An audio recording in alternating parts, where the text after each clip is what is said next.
चलो बच्चों आज बताते हैं। देखो आज हम घर का थोड़ा काम कर रहे थे तो उसमें जब मैंने आलू काटा और थोड़ी सी हरी सब्जियां थी उसको काटा तो क्या हुआ, मेरे हाथों में क्या हुआ, काला पड़ गया। देखो दिख रहा है, दिख रहा है ना, ये काला हो गया पूरा हाथ।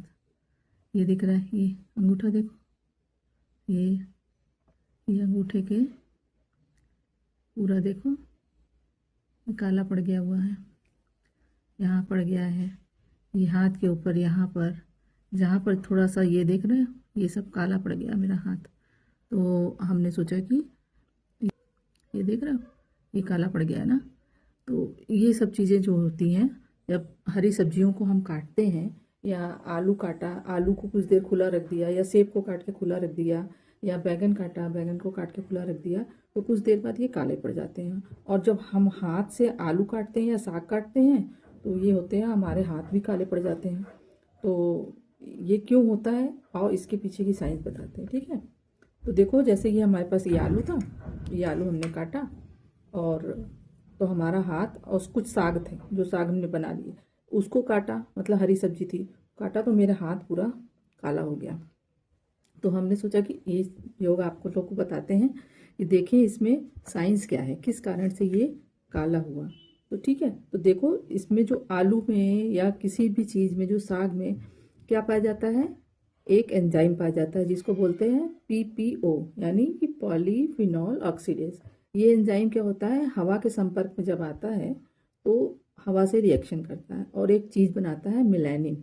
और मिलेनिन जो होती है वो हमारी त्वचा से चिपक जाती है, जब त्वचा से चिपक जाती है तो हमारा हाथ जो होता है काला पड़ जाता है, इसी कारण से होता है। बहुत लोग कहते हैं कि इसमें आयरन होता है, हरी सब्जियों में आयरन होता है, आलू में आयरन होता है, तो सेब में आयरन होता है, इस कारण से काला हो गया।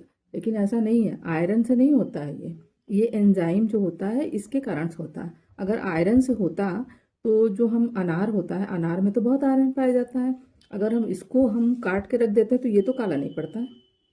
काट के हम अगर इसको अनार को रख देते हैं दाने को, तो वैसे को वैसे लाल ही बना रहता है ना, काला तो होता नहीं है ना।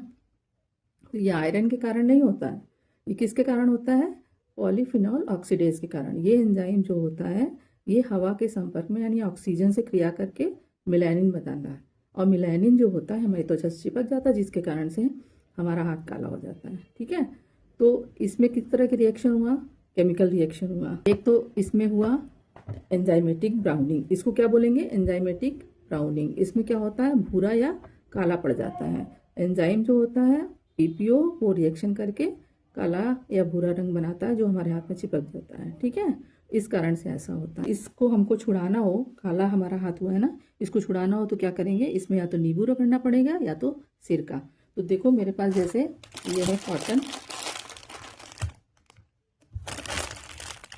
कॉटन लिया हमने, और ये हमारे पास क्या है, सिरका है ना।